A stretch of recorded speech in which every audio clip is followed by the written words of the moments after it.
So, Namaskar, everyone. Good evening. Welcome you all to the second episode of Ehsaas Ek Mulaqat, Creativity and Trolls. So from the last episode, we had Sri Sanjeev Bhattacharya ji.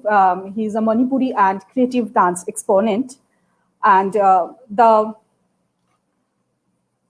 the gist, the material we got from his talk, that dance is a devotion, you can say, a kind of a devotion. It's a language, and it's all throughout the dedication, what we can just receive from gurus, and we can just pass on through our next generation by utmost love and affection, and just keep the legacy keep going on. Today we have another very esteemed guest who will be joining from Kuala Lumpur, Malaysia, Srimati Geethashankaran Lam. So you have just watched his just very scintillating performance. She's an Odissi exponent. Just let me get introduced her. Namaskar, Geetaji. Namaskar. Namaskar, Nayanika ji. Thank you so much. Thank you so much for joining us. Thank you for having me. Yes, accepting for my invitation. And you'll be here today with us. And we're just very curious to know your happening journey throughout everywhere. So, yes, First and foremost, I want to thank you. I want to thank you and to Ninath Foundation and to all your fans and to all viewers who are watching this tonight live in our discourse or sharing, and to all viewers who will be watching this after a very good evening, as we would say in our country, Salam Sejahtera. Thank you. Oh, okay. Yes, Ji. So, Ehsaas, the name of this our session, I kept it. Ehsaas means it's an Urdu word. It means the feelings. So the feelings, and that is the utmost thing what we can just as an artist. That is the realization. So we can't. Everything is about feeling. The art and artist, everything is all about feeling, and nothing is more powerful than the realization that deep within us lies the awesome power to recreate and reveal. That is the art for that. So this realization, and as a dancer, we just always keep that motivation we have. We just keep going on, okay? Many individuals, they may have dream, but they can't continue. But with the dancers, we are here in this platform today. We are very fortunate that we could pursue a dream, and that we can keep our passion as a profession both together. So here we are to share that feelings, and that sharing new ideas, and recreate something new maybe in the near future. Yes, Ji.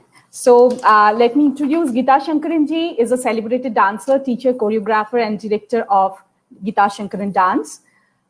She is a third-generation Malaysian Hindu originating from Kerala. Odissi and Bharatanatyam is her main expertise, and also with the ballet and contemporary dance technique.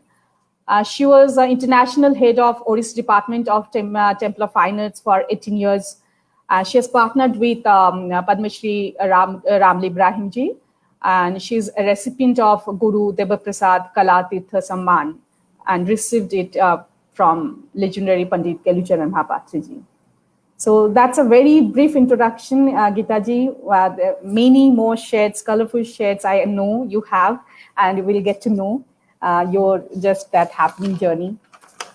So first of all, I will tell you that this is not a question and answer session questionnaire that I will give you the questions and you will answer me back. It's not that. It's just sharing the ideas and sharing our thoughts. Okay. What you do offline, sometimes we can do it online. That's the difference, nothing else. Yes. And I would welcome the guests. Absolutely. Yes. That's fantastic. And Nayanika ji, thank you. Thank you. So, the platform that you have actually offered us is very timely because in this current pandemic, most artists are highly sensitive as we are, and also very private people, except for the fact that we have to, showcase our art forms. But this pandemic has, through its own difficulties and pain, the digital platform has opened up doors for many of us to interact this way.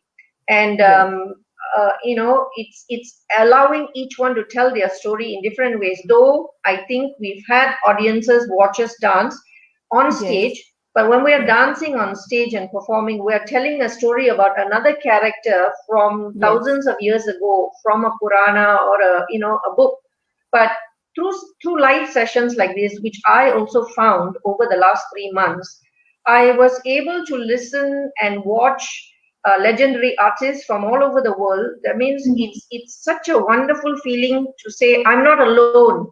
My pain is not alone. I'm not feeling this alone. And the suffering is also the same in someone else's life. There are other people who are living as artists as well. They have performed, they have struggled before. And this 3 months has shown us that we are actually so wide, like in a web, we are widespread. So in a way, I think it has brought us closer. For me, I have got to know a lot of people. Instead of just a show, this platform has opened it out, and it's there on digital for good, for life. That means anybody can actually tune in to Ninath Foundation and just tap on the link and discover something new which they never knew before. So I myself have enjoyed the last 3 months, and it's taken my mind off my worry, my own personal struggles during this time, which I think many also will share as we go along. But it's been a wonderful feeling in another way to talk about matters of the heart and to see how we artists, we are so relevant in society, our work, our presence, our way of life. We are quite resilient because we have dealt with a discipline that's gone through a lot of pain and struggle in its own way, in its own vocabulary. True. And so going through a pandemic like this, there are other factors that have affected us. But I think if you look at all of us, we have been consistent with keeping ourselves occupied with the one thing we love most, because we have no choice. So we have something that what our parents or gurus told us, it will take you through. You just keep practicing it. It will take you through. You have to believe in it. And I think that's exactly why we are connecting with each other. Right. So that's a very, your feelings of that current social platform, their pros and cons, you are just sharing that things, right? So Geeta ji, my first, just not a question, just I would like to know that as in what dance means exactly for you? That dance is itself a language, that is a medium, that our soul speaks through the body and to create a bhava, and that delivers the rasa. Okay, so it's according to the Shastra.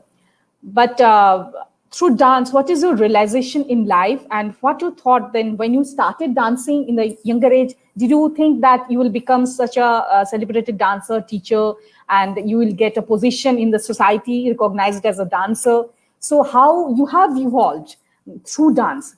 I'm not asking about the dance journey, but your realization through dance. That is, yes, please.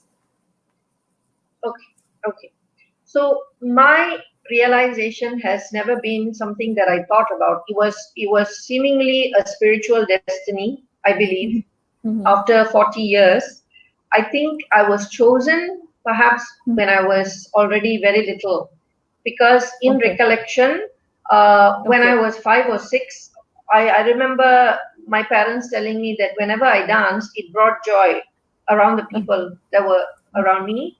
And I just danced. So I imagine the story of Krishna in my mind. That's how I must have been. Now, as I went on practicing, anywhere and everywhere I danced, people just gravitated towards me. A guru would come and put a garland over me. a guru would put his hand over my head and they would give me a blessing saying, this is your destiny. You are going to bring joy to the world. You are going to dance.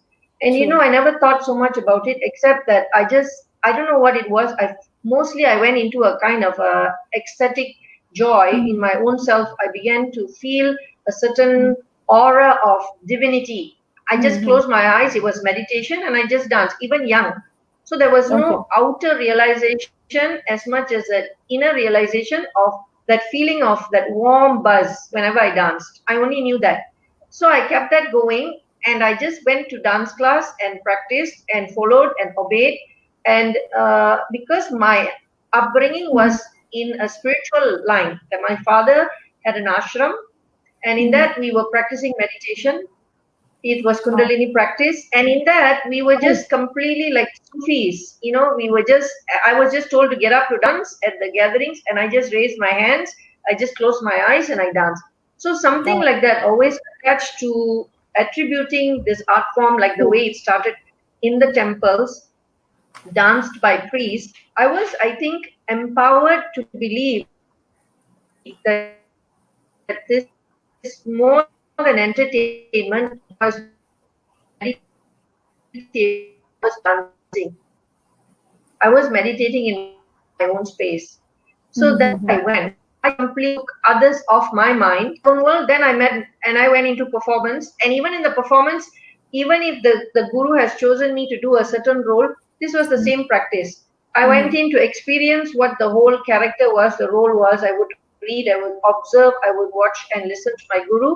And somehow when I put on my costume, another world, the whole outer space just changes and it'll become a Shivalokam or it'll become a Brindavanam and I'm dancing with Krishna and my mind just went into that. Nice. So I think the feedback, I was not really keen on knowing critics, what people thought, because I was always dancing with Krishna, I was dancing with Shiva, I was dancing with Parvati, and my guru who were dancing with me or my colleagues were all part of that cosmic world.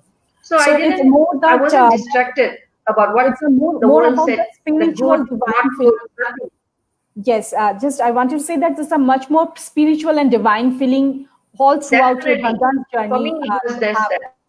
Yes, that's wonderful. That's one. Very few people, we learn dance, we learn the techniques, we learn the medium, we learn music, how to present it, everything we learn, but the inner essence of the dance or any art form, especially I'm telling about the Indian classical dance.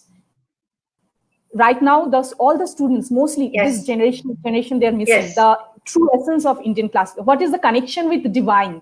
Exactly, nothing is a connection with the divine. That is the form of art. Yes, very true. Yes, Geetaji. So you have a very fascinating journey and association with Swami Shantananda. Well, I think it happens purely because of of the way dance has evolved also over time. True.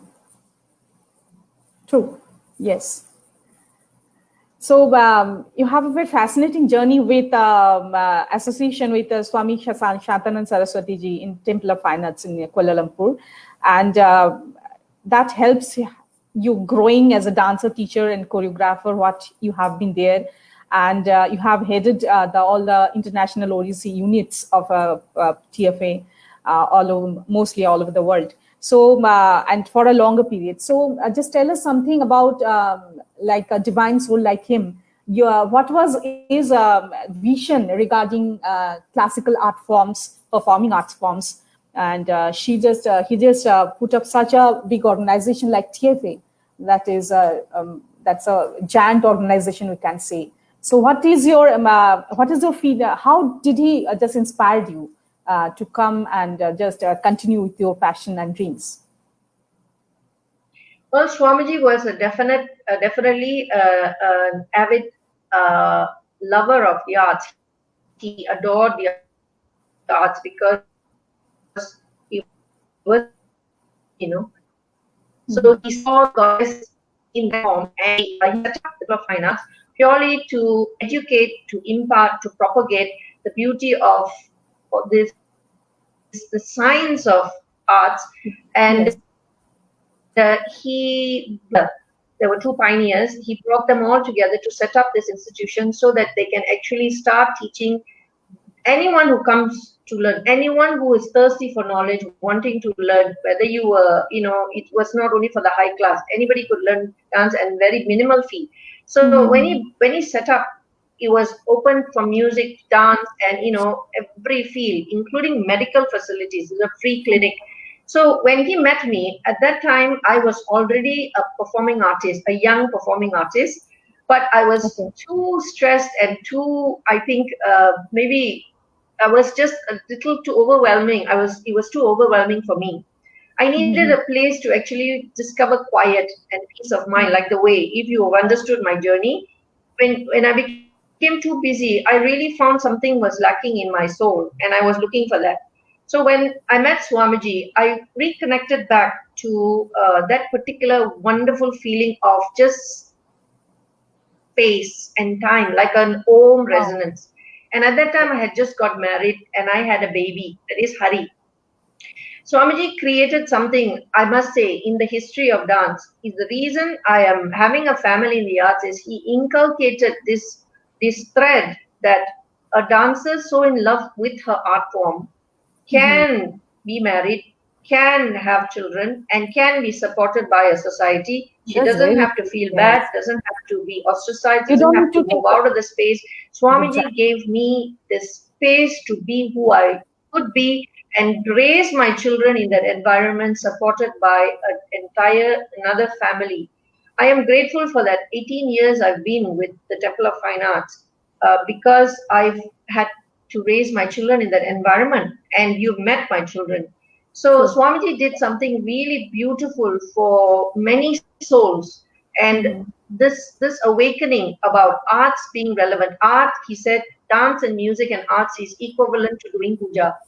He would call me one day and he says, "You don't need to do puja, the ritualistic puja. You're already the puja. Already your art is your puja. The sadhana. This is the sadhana. So every day, if we do practice, that is a sadhana. My Guruji used to say, Pandit Vijay that how many times you wear the ghumru in a day, that means you are adding your sadhana. You are doing the worship to God. That is nothing else that you have to sit in the asana and you have to put on the candle on and do something and do aarti, nothing else. But you do your sadhana in that way. How many times you are wearing the ghumru, the riyaz, the practice? True, very true. Yes. And most importantly, the only thing in that is, Jaji, the only thing in that is that when we become so technically involved, which is what the difference is, you can be technically brilliant and you can be doing your sadhana, but there is something we are missing in that point, which is what we talked about, is that I was so busy practicing and being so famous that my soul was wanting to connect with that point, which is you must sit quietly to do puja or prayer or meditation, because not for anything else outside, it's for your inner peace. That is a different feeling. That's when we do, sometimes I feel when I do acharam, I mean the puja and acharams, something about reconnecting and recharging my own vibrations with the form outside. When I look at a vigraham or a statue, I'm reminded about the history of archaeology. I'm reminded about the history of painters and artists of a great land because of Bharat Mata. So something imprinted in my head about the ancient wisdom cannot be found maybe in the current practices. You have to go back to something that is sitting in front of you, so you return to basics. It is what I feel. I do my dance as my sadhana, but I gravitate towards my altar room to actually look at Devi and my Shiva, and I just get centered one more time. However advanced I go, I must always come back to that place where I need to recharge, is the feeling I have now. More. It's true. So nice. Being connected with such divine soul, it automatically just make you empowered with the feelings and, the not feelings, I will say, you automatically get connected with divinity as well as the sadhana it's going on. And your whole family is just in a thread of that connection. It's a very rare feeling. I will say that you are very fortunate in that way. Yes, Ji. Yes. So yes, and continuing from that way, that he has inspired you just balancing the work life and the creativity. Okay, so the lessons and as what is that we know that balance is a very dynamic process and not a steady state, and the work of artists cannot be is very difficult and absorbing. So what is your personalized strategy for handling the challenges of life and work, which helped you to maintain the well-being? What, because you have raised 3 children and they all are into art and you both are artists. So that way, how did you just balance your whole life? Because the art and the process of creating art, anything, I know it's a very much engaging. You have to just concentrate in your work and you have to just aloof from outer world and everything. But being in a family of 3 small kids and all these things, how did you manage these things? It's a just please share your some. I will say that share some strategy for the younger generation. Okay. First of all, nobody has any plan or rule book or guidebook. I went by the fact of my heart wanting to do something I love. I fell in love with everything. And in this case, I also was approached by someone who fell in love with me and then asked for my hand in marriage. And we went together into this field because it was a guided field by Swamiji, who said, I know a way which can help both of you together as artists. So True. we just knew we wanted to continue our work and we had the support. But the most important thing is that 2 people coming together, that a man who's marrying a dancer or an artist has to be definitely much, much, much ready and mature to know what he's getting himself into. For me, I really wanted to be married and wanted to have a child. So I jumped into it very fast when the arts world was quite surprised and shocked that I got married so young. So there was a lot of gossip and talk, and sometimes unkind things also were said. But what happened was I completely switched all that and I gave up that celebrity life to just become a homemaker and a wife. And it shocked the arts world. It shocked many of my colleagues. They said, oh, Geeta is forgotten, she's going to be wasted.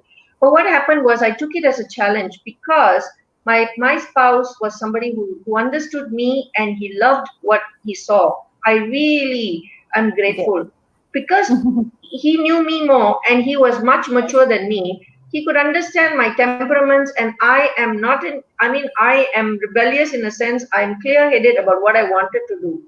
I would do what I like doing because it's about dance and music. No one can stop me from doing that. And he knew that. But because I had already committed myself to the relationship and we were already having a child, so I was all out. Now, he didn't stop me for practicing. He encouraged me to teach. He gave me the space. So what else do I need some more? Now, again, I was the perfect housewife. I did all the chores myself. And I also practiced harder. With my baby, I took it as an opportunity. I have responsibility to guide my young one. So I continued all my sadhana and I did my work. And then when I got when I had to do more, teach more, it's just time management. I had the support of my husband who would come back after work and take care of my baby. And we do this together. Yeah. Yes. And it got bigger and bigger, but definitely we underwent a lot of stress, a lot of pressure, almost like a separation as well, many times, because it is not easy. It's definite. You need a lot of kindness around you. Exactly. Very natural. And understanding. That's a very and also he is the very patient type because he's a writer and his work. And and his choice of work was mostly in a room back, in a quiet, whereas mine was more on the outside. I was traveling, I was a choreographer, I was much sought after, I was teaching 9 classes, I had more students. So the wife, who is also the teacher, has got a bigger role and responsibility. So sometimes society views it as the wife has to give everything up. But in our case, no. What was the difference was we had Swamiji and Temple of Fine Arts to encourage me to do whatever I needed to do, and Kat could do what he could do in a quiet way. But when we came back, we had to raise our children together. Now that chemistry is what we need. The next, so many phrases you have, means so many sections you have in the day, right? Divided into. So now see, one thing you have must have seen that many of our younger generation, in my age or maybe the younger, I would like to say that I'm no one to comment or no one to feel, but this is my query comes in my mind that they just get married, making a family, but they don't plan to go forward. So I am no one to ask that, but it's a very controversial question. I will say that. But my question is that then why did you? Then you could stay single. And what is your responsibility towards the society, your parents, your spouse's parents, and what is that? So in that way, if the artist and the family there is a eternal, I will say the two poles they maintain. So it's always not true that looking at you, it proves that it's always not true that something definitely we have to sacrifice. We can't reach that level. That's very true. But somehow I think what happens is that we are living a predictable life at every stage. True. Yes. And I just want to share some. So a girl goes to college and then has to get married. And I would like to share some of the.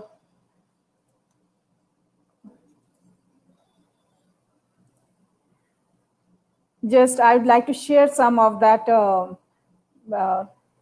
You can say whatever it is, your sessions with Giri, Sangu, and the three of them, what they have done all throughout, and their passion for arts, and how you have just inspired and brought up them. So, and what they are doing right now.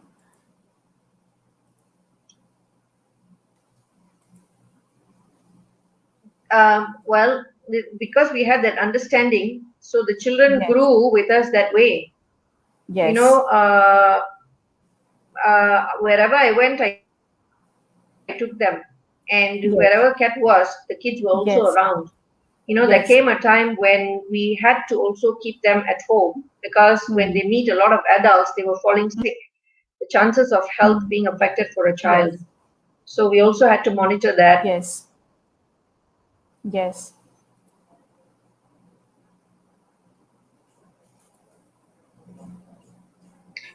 We've been through our hardships.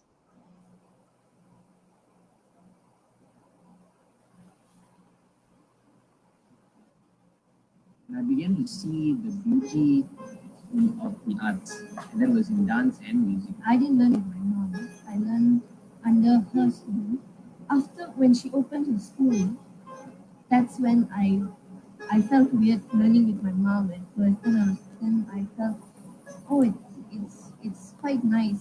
Over the years, as we were learning dance with her, we kind of developed a certain discipline to a certain level, especially when it came to dance rehearsals and dance classes, because a teacher has to be a teacher. Sometimes being strict is very necessary.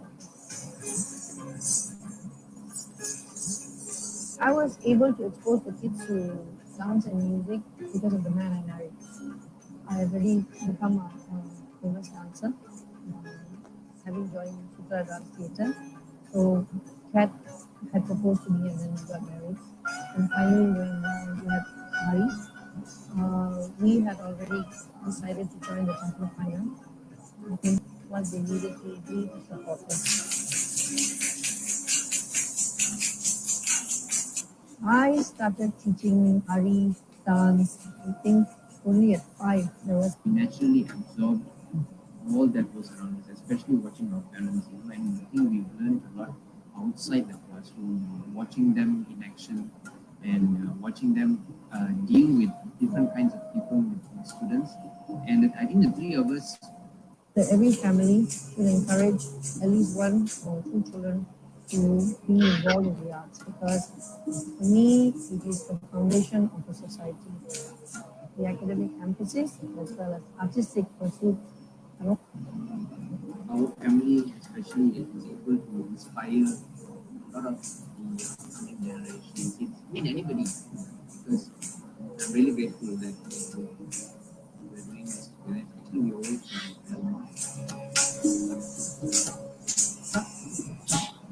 Yes, see. So it's so fascinating to see all of them dancing. Yes, and lovely to watch. And definitely, it's a wonderful message that every family should have at least one kid. If they have one kid, it's fine. Then they should learn something of some of Indian classical music or dance, anything, any form of that. Definitely makes them rooted, I think. Not only I will say not in the Indian philosophy, but in worldwide, in any culture, there should be some connection with dance and music. There should be. Very true. And it's lovely to watch them. Yes. So Geethaji, that's the very important message what you have given to all this generation of dancers, that balancing work and life is not impossible. Definitely, it's very tough, and you have to be very much well planned. You have to be, the time management is very important, and something to keep the patience, to keep just being surrounded by kindness and love. That's the most important thing. Definitely, it depends on the human being also, individual, in what they decide to keep going on, how they want to. Yes, so Madam, I just I want to know something about your how did you start with your career? Started with Bharatanatyam training with Krishna Kumariji, and then you entered to Sutra Foundation with Ramliji, and you had a very vast career. I will not say vast; it's a very colorful journey with Ramliji, being his dance partner in very numerous dance productions. So that time Sutra, I think that I have no idea about Sutra because on the Ramliji. So but I have seen his productions. That is, I will see that it's full of it's very enigmatic. It's very colorful and full of diversity. So what is your experience working with Ramliji, and when you started, and why did you choose to skip from Bharatanatyam to Odissi?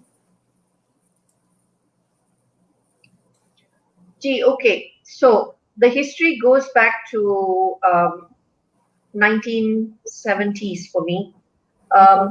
History of Indian classical dance in Malaysia is still very new. It's almost like about just 60, 70 years, because after post-independence, most of the migrant members or people who came from India, they felt possibly freer to actually practice their art forms.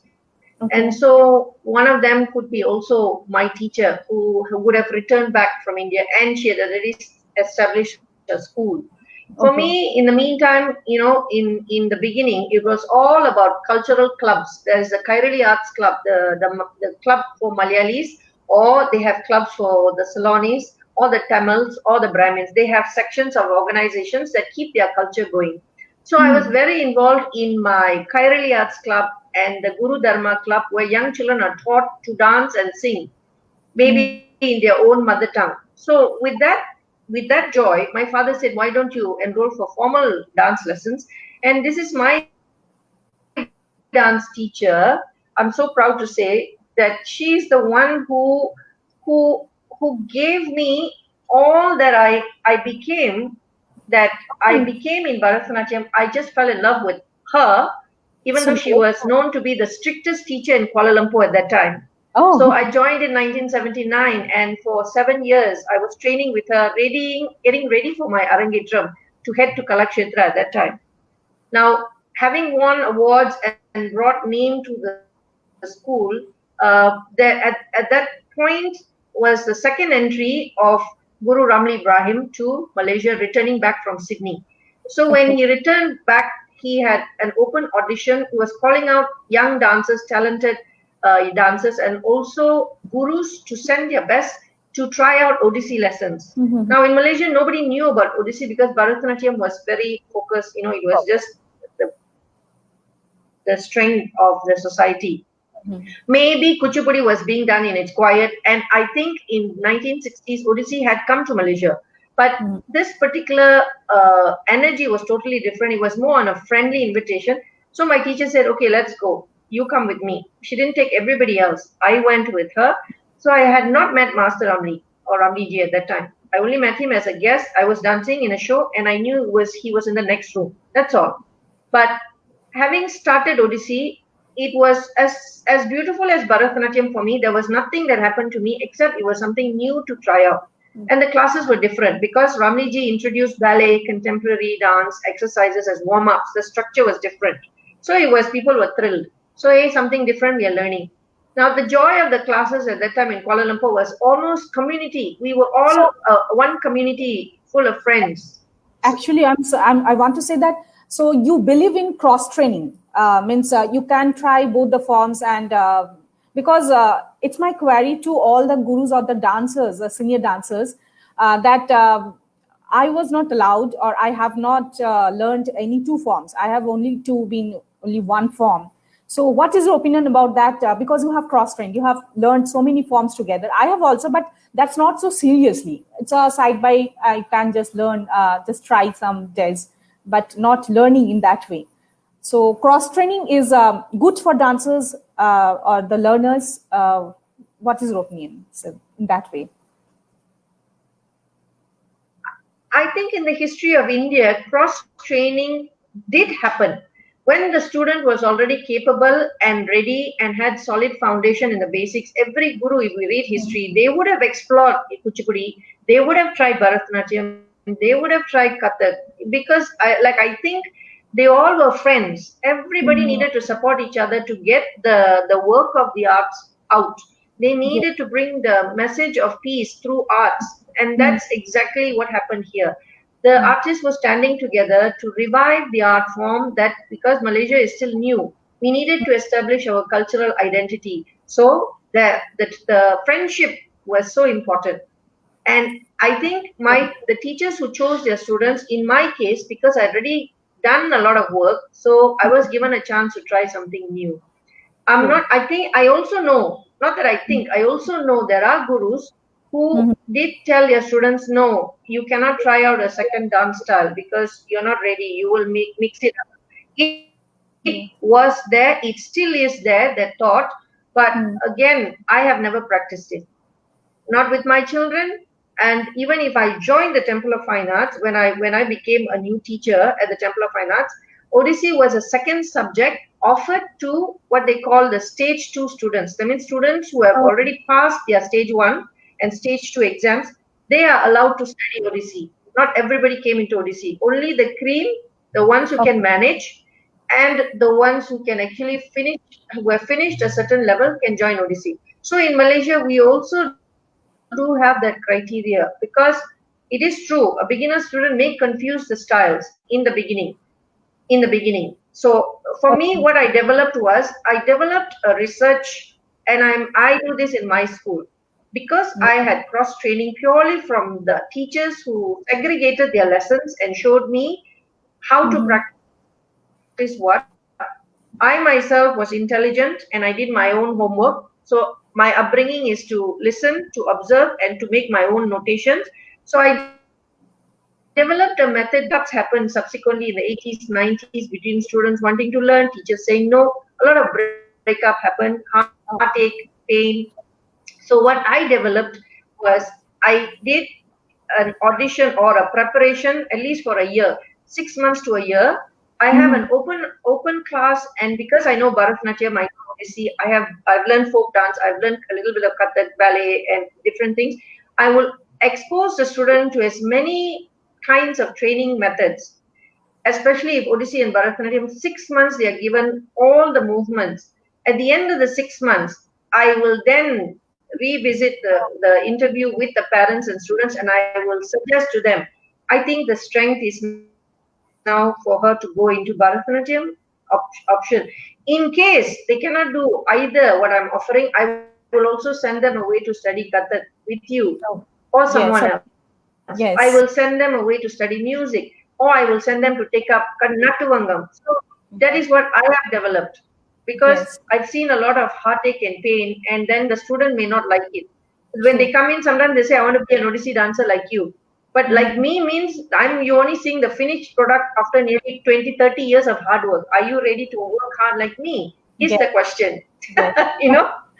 So this is a debate. It depends on the teacher and the student. And you have to study several methods, is what my opinion is. Yes. Okay. So we can just revisit a workshop with me, I think, for Giri and Sangu. They all.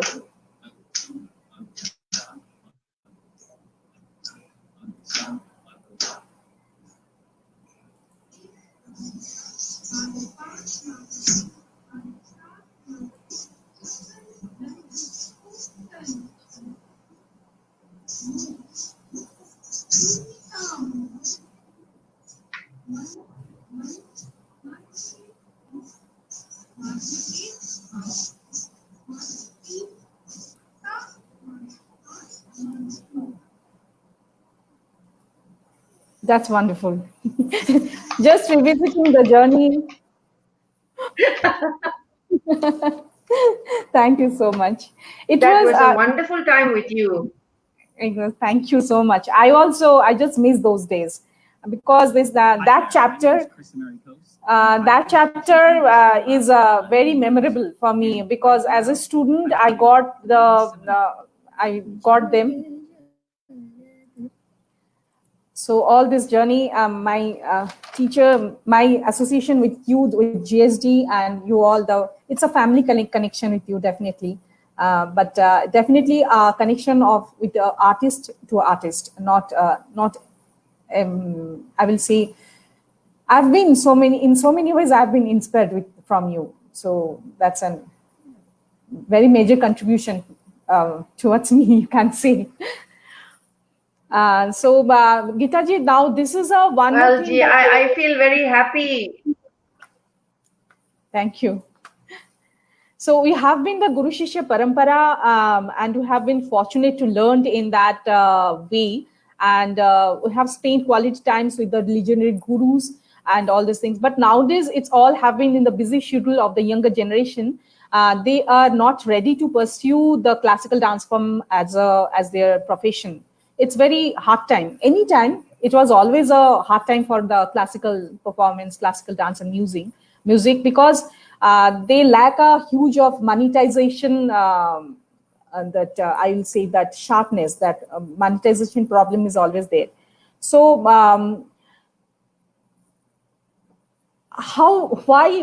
you just suggest how to inspire the younger generation, the students who are coming, the talented students, how to keep them going on, how to keep them motivated, that to keep to bring up not to pursue the classical the dance forms, and to keep keep them together, and they can pursue, and you can see a brighter future for the classical art form, because we are losing many more talented students in between. They just leave the way. And you also, definitely as a teacher, you also faced a lot of problems like this, and as well as me. So what is your, what the message you want to send them?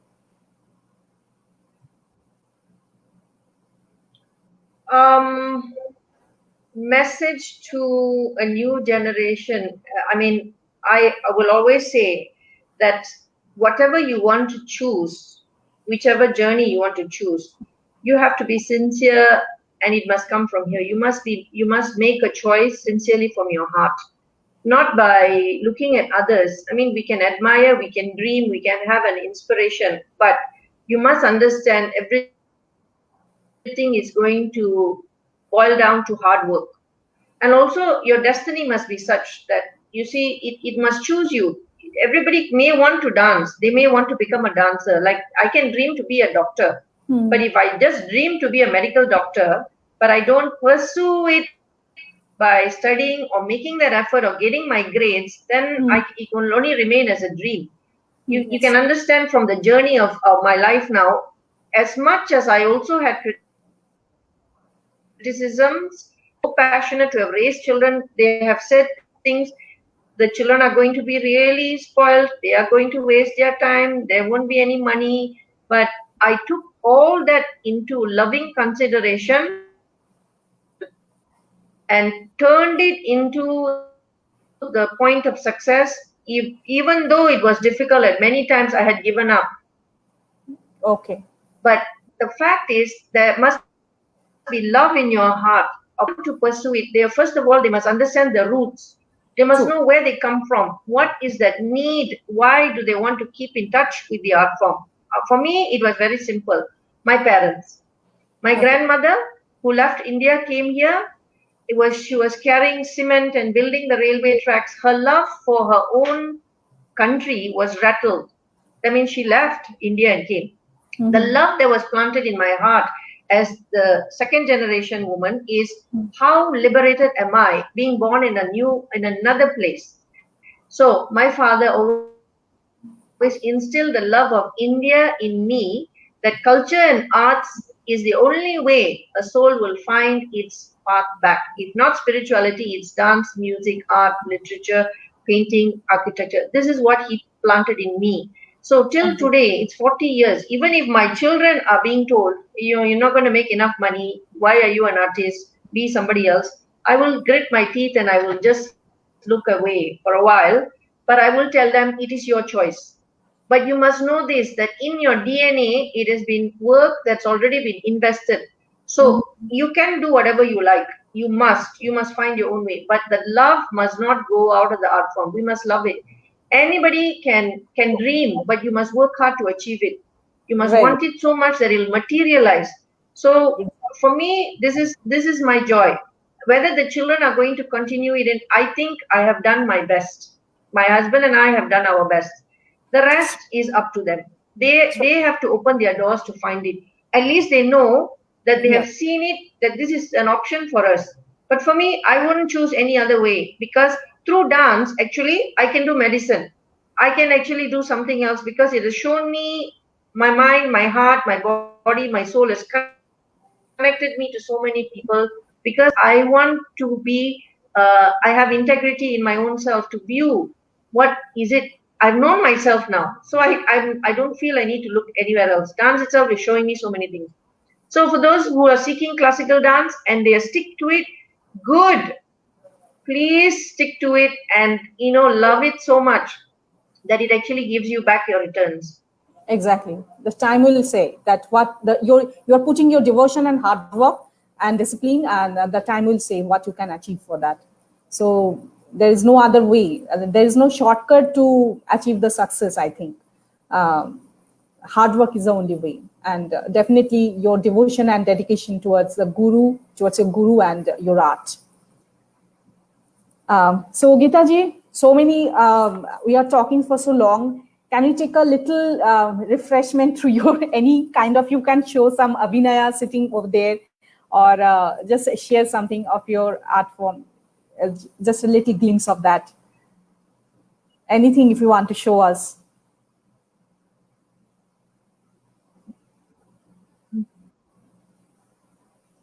Can you hear me? Gee, you're breaking up. I can't hear you at this part. Is it okay? Can you just repeat that for me? It's a bit hard to understand this. Yes. I was saying that you're sharing for so long that a little bit of change. Can you share something? Anything sitting over there, Abhinaya, Odissi, anything, any movements or something if you want to just show something as the dance part. Hello? Hello? Yes, G. I lost you there for a bit. Yes. Now it's okay? Connection seems to be a bit of a problem. I can't hear you, G. Is it okay? I can hear you. Okay, now you're back on. Yes, because you froze for a while. Oh, same here, same for me. I think the connection problem a little bit. It's a long mile away, and the technology has brought us together. So I was saying that anything you want to share with us, we are just going on talk, chatting. So some refreshment on the dancing part, because we are missing the stage and auditorium, the audience, the light, everything, makeup. So anything you want to share with us, show something. Yes. We'd love to see. Okay, so I will dance a piece that I love very much. It's a little bit, of course, because it requires a whole movement. I will do a little bit of the Jayadeva's Geeta Govindam of Shrita Kamala. Okay. And Hare Krishna. Please.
Wonderful. Thank you so much. So wonderful. So definitely we're on the stage. Yes. This is of Guru Kelucharan Mahapatra. Okay. That's wonderful. Yes. I can see even sitting. Definitely, we are missing the auditorium and stage. To me by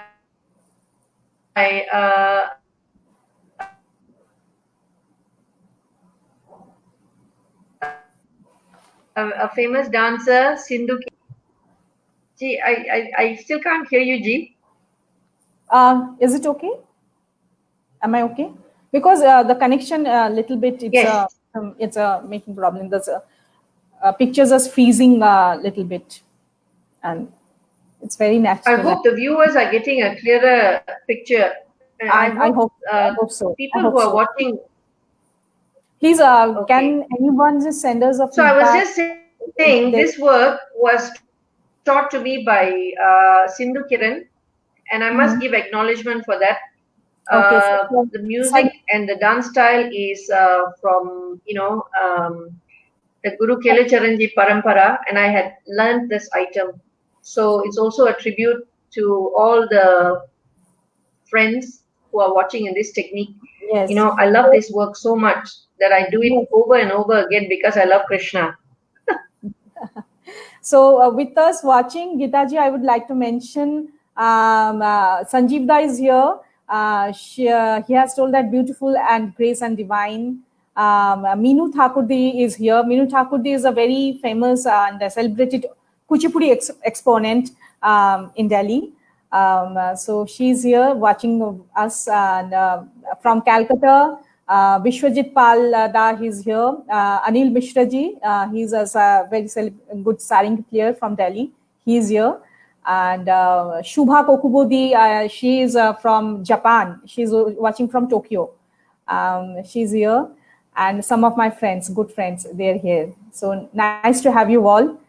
So definitely it's an encouragement for us to keep going on because we are missing our audience a lot. The clapping and the appreciation after show, the sharing ideas, we are missing these things a lot.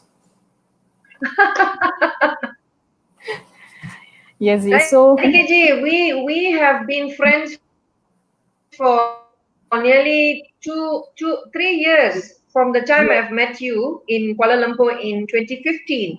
So yes. the world must know we've remained friends, and you came back to dance in Malaysia, and my children love you. And you are such a unique teacher. I must say this. You are such a unique teacher that the number of people who are drawn to you because of your gentle touch and your softness and your elegance, the way you dance and you imparted, you're an artist yourself. But here is something that we need to share. We both knew each other because we were artists, we were performers, we were choreographers, and also you have given your time to do this. And you have seen me back in Malaysia. Despite the busy schedule, we had time to spend with one another, and we collaborated also in doing some works. Definitely. So I am so moved that we are still in contact. Surely. Thank you so much for this. So much. Yes, just you have given your precious time. Thank you so much for that also. And Geetaji, so right now, that the COVID situation is all over there. We can see only the loss. There is no gain. There is no positivity. Is very, very few. Only the negativity all around. And definitely our art and performing arts section has been affected massively in that way. And the situation is enforced by a lot of digitalization of the arts, performing arts. So it's a major change. It's a new normal position. Maybe that I think that after this period is over, this digitization will not be over. This will keep continuing. So, and definitely we can come to the online teaching, that part. Teaching can be the full form, that can be online. We can't we didn't think it before. So all thing has come into the screen. It's only just limited into the screen. So this has the positivity. This has the positive point. I've lost you again, G. Is it okay now? I can hear you. I can hear you. Is all the net problems are going on, I think. Again. Is it okay? Am I audible? Am I audible? Hello? Hello? Hello? I would like to listen from the audience if they can hear me. Hello? If anyone can see us and if they can hear me. And both of us.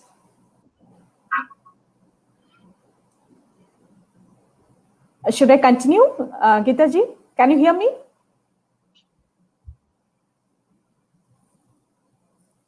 Can you hear me?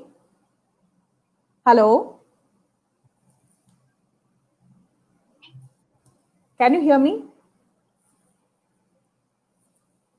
Yes, I can hear you now, G. Now you're clear. So what was the last question you needed? You wanted me to, you need to repeat that. Yes. So some of them has just said, yes, we can. You want me to talk about the current digital platform that we are on. Is that it? Yeah, exactly. That's so what is your thoughts on that? What you want to just share that regarding, because this has positivity, this has positive things and the negative way. We can reach much more people through this platform, and that is not possible. We can get, some people are getting so many views, but it is not possible in one evening show. That much people we can't reach that much people. But definitely performing inside in our living room or in the rooftop or in the garden, that's also not the solution. What is your take on this? What do you think about that? And definitely the online teaching, because there's a new aspect. This is our performing arts is evolving through like this, from the temple to courtyard. Now it has come just boxed in the computer screen. So how are you comfortable with this? And well, again, when I started this year, 2020, I had opened up a new chapter to start performing again as a soloist. I put out a plan till end of the year to meet artists, to collaborate, to actually do some works, and also to do big shows, and to give artists opportunities to dance with me. I had started that work in January, and I had written a new project for February and March. Okay. With big sets, and my family was supposed to do a show. So the first heartbreak and tension I had was to call it off. From February to March, when the pandemic had begun from China, the Wuhan virus scare, I had a panic attack just as I was starting what we were going to do. So I had to call off, and like many artists, I also lost a lot of money. Unspoken about, now written off, from flight tickets to gurus traveling here, musicians traveling here, hall booking, everything is completely out. That stress, and then left with what I'm going to do. And I think I went back to 20 years ago when I was feeling poor. The only thing is that at that time my children were small, and now my children are grown up. Now we are 5 of us, all artists, or growing in one family. Maybe the stress is different, but I was the bread, so to speak, earning most, and now it reduced to something so little, but the children have begun their life to go to college. True. So then the worry starts, like what's going to happen?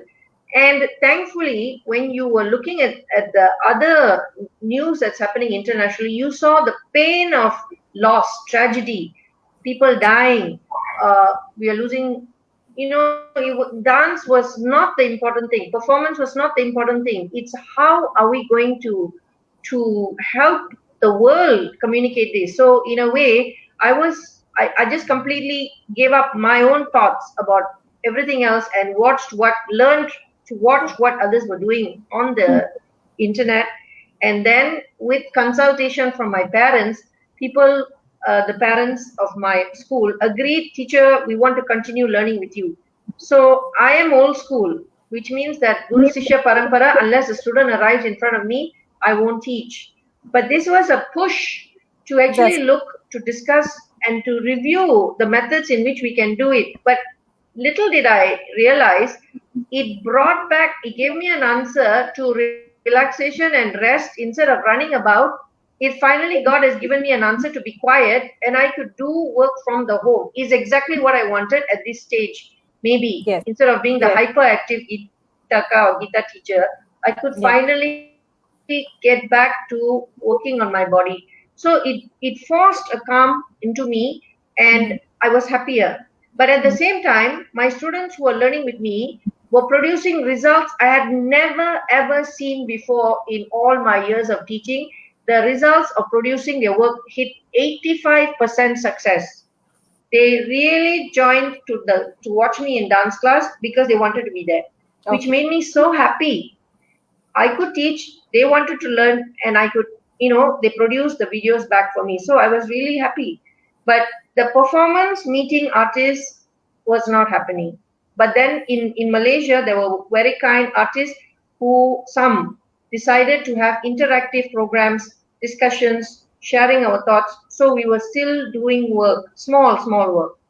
But the bigger part of it is there are many people who have lost their jobs in terms of big organizations, people who depended on performances and didn't have teaching. They are at a loss. No financial support, no EPF, no SOXO, no support, no medical card. no insurance, nothing. They are the ones, including myself in a small way. The situation is much more completely stuck. People who depend in the industry, like, costume. The situation is much more worse in India, in the remote places, the performers. So this requires a bigger support. Yes. So what is the Malaysian government is planning? Any planning is there? They have regarding the performing arts sector. They are having they're just helping out, or they have some project or some planning for them, because this is the field. I think this is affected much more than any other form. Because some performers who are purely based on the performance, they are losing. They have lost. They're lost. They're not able to just earn their bread and butter is lost. So what is the Malaysian government's take on this? The Malaysian government, it's a big discussion going on, because our Malaysian government right now, where arts is concerned, I think their idea of arts and culture is more for tourism. The promotion of arts and culture to tourism, they have spoken about that, which many artists have now. We have all joined in a pledge, voice the real concerns of artists, and there has to be funding. Yesterday, I think I read about how New Zealand came up with a wonderful and amazing national arts policy grant, and they're helping artists. So we don't have something like that, but there is a small group trying to rally all the artists to sign in to actually request for greater funding and support for people who have lost their jobs. And I believe some artists are giving up dancing and teaching. Their studios are at a loss, and they're possibly driving Uber, or they're changing their jobs. Yes. And I'm not sure. So in a way like that, I'm still in a position where I am safe. But if I want to do bigger work, activist work, projects with others, I'm not sure what I'm going to do, how I'm going to fund somebody, where do I get the money to pay an artist? True. Because in the last 9 years, every project I have done, I have allocated funds, even if it's a small donation, to every artist from my own fees. I have never taken any funding or grant from anybody. So therefore, it's easy for me. I never depended on to invite an artist to do. Again, it is bothering me.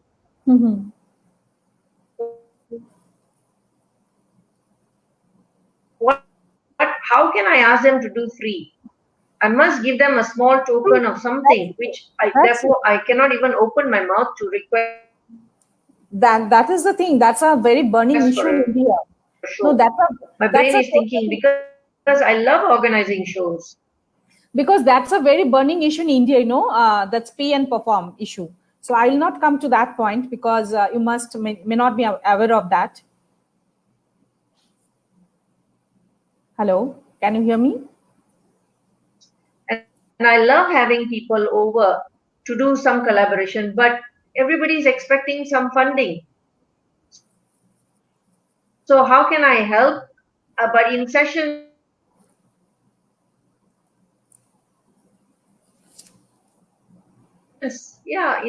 we can only talk about our difficulty. Yes, Vitaji.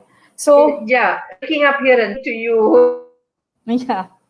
A little bit here and there. So I think the net connection is very weak from my side or your side. I don't know, maybe from both sides, or maybe what's going on. So thank you so much for sharing your ideas and thoughts, your journey, and your most importantly, your realization through what is your art, what is it all about. And nothing to say more, much more gratitude and heartfelt thanks to you. You are so dear to me, and to all of you there in the family. Thank you so much, Geeta-ji, for joining us today. And surely we are hopeful very for a brighter future. And definitely for my condition, I can say that I'm very hopeful regarding from my viewpoint. Thank you so much. Nayanika ji, yeah, equally here. Our prayers with you and to everybody in Ninad Foundation. Thank you so much. And to all the viewers, to gurus who are watching us and will watch us, all your blessings. And I think the world is a better place today because we are trying to heal. And I hope that we will achieve our dreams, and we must strive to not give up. We must hold each other's hand, and hopefully that this brings a change in our perspective, and also the way we have, maybe most of us have taken life for granted and our time on earth. So maybe it's time to think about our purpose on earth and why we are artists. That there is a great responsibility for us. I think as artists, I know somebody who said this, when we watch artists talk together and sit together, I want to not do my own work. I feel that time is passing so beautifully to be an artist. True. So if a normal person feels like that, then we artists should actually take the pride up and really believe that we are ambassadors of the art. Exactly. Thank you so much for this opportunity. Thank you. My pleasure. To Saraswati Mata. Yes. Namaskar. Namaskar. Hari Om. Hari Om ji.